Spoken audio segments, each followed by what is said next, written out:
This is a story from Kasey Merritt in Omaha, Nebraska. I had just heard a gunshot. I looked out the window of my cell. What's going on, I wondered. Some of the prison guards were being chased across the yard by other inmates. One of the guards fell and got back up. With a scared look on his face, he ran to catch up with the rest. The guards got to the intake unit and then hurried in, slamming the door behind them. On the other side of the door, the inmates had looks of hate on their faces. I hollered to my cellmate, "Hey, look!" He came over and looked out the window. "What is it?" "I see nothing." I told him what I just seen. "Yeah, right," he said. Then I looked out again. "Now look, there are a couple inmates trying to light the gazebo on fire out there." He pushed me out the way to look. Holy shit. Next thing we knew, it smelled like smoke. Something was on fire, I hollered. Next, we saw inmates trying to get into the medical unit.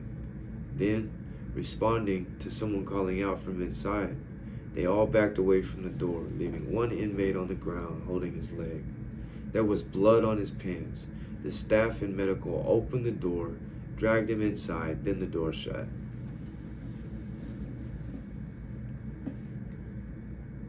The smell of smoke kept growing stronger. I began to worry. My cellie thought I was exaggerating because he hadn't seen what happened.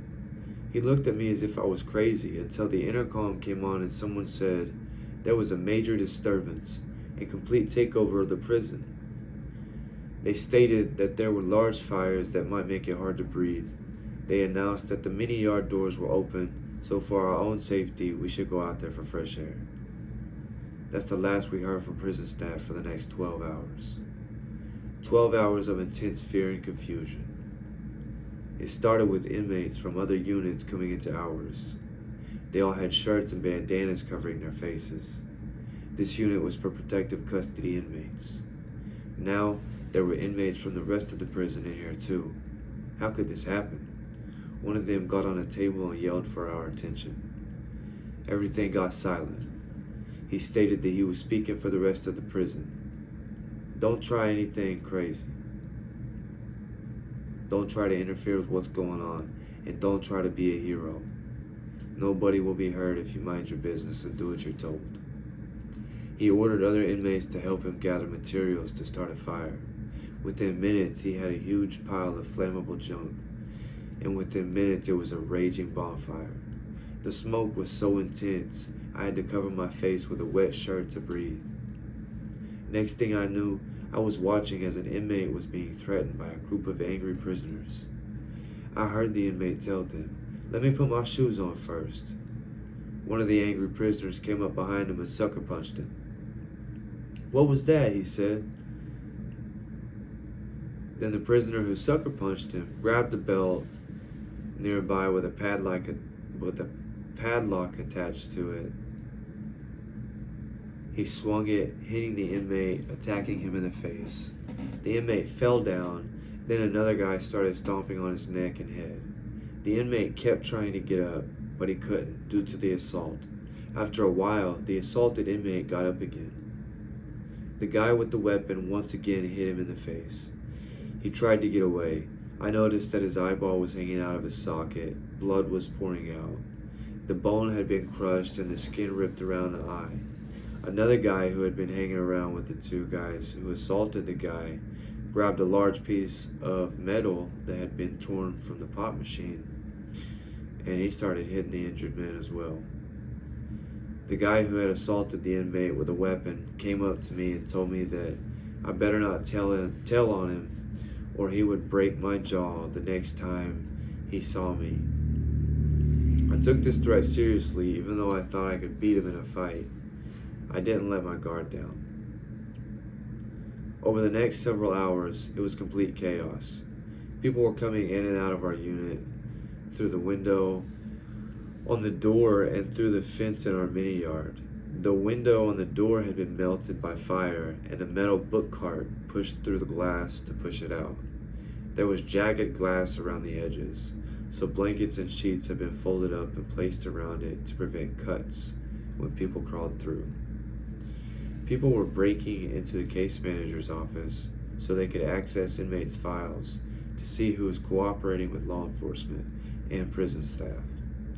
People were destroying cameras in the unit. At times, I didn't know if I was going to make it through the riot. The smoke was so bad that it was hard to breathe. The water sprinklers had gone off, flooding the entire unit. I noticed that groups of inmates had locked themselves in cells. There were cells with 10 or more guys crammed into them. They were scared, and with good reason. If the prison staff weren't able to prevent this from happening, you had no reason to believe you were safe in this place. And if you were to let your guard down at a time like this, you were most likely not of sound mind.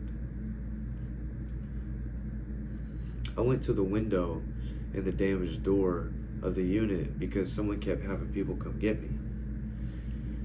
The guy who wanted to talk to me was someone I once knew to be a friend. He came to tell me to come out there with him. I said no. He then told me that if I didn't come out there, that I could never come out again. I took that as a threat from him, and the guys on the yard once dictated what I do. Before he left to join in the chaos again, he said, "You have no reason to be back here." I was trying to change my life at the time, and in general population, around the guys who I was once accepted by, I couldn't do that. That way of life had gotten me nowhere, and I wanted no part of it anymore. I allowed myself to be influenced by negative prison culture and criminal lifestyles, and had finally realized that I didn't want to be that way anymore. And now I had to do something to separate myself from it the best I could. That's why I chose to go into protective custody. As I was out the window, I heard loud screams coming from Unit 2A in the building. That was where I used to live. Someone was screaming, "Help! Help! Help!" Then it went silent.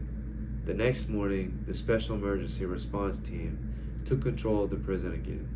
They came in with weapons, shields, helmets, or masks, and man, was I relieved to know that I would be safe and this part of my nightmare was over. Lots of people were taken to the hole, and we were all interviewed.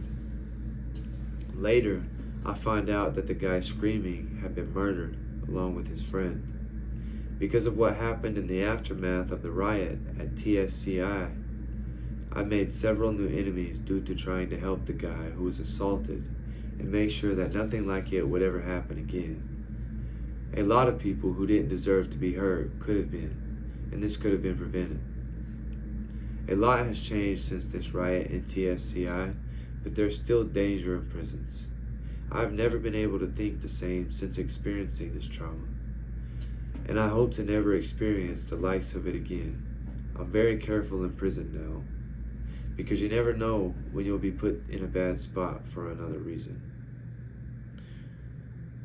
I understand that prison isn't supposed to be fun or make you comfortable, but you shouldn't have to worry about your safety if you're not in prison for disgusting or vicious crimes. I believe that rehabilitation starts with wanting to change. Even if you are given the tools, you have to choose to use them to get better.